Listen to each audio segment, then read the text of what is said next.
કર્મોની સમે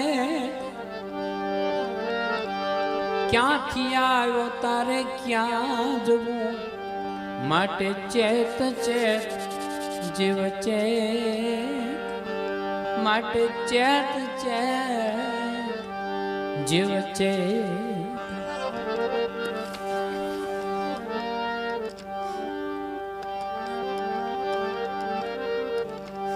આ જીવની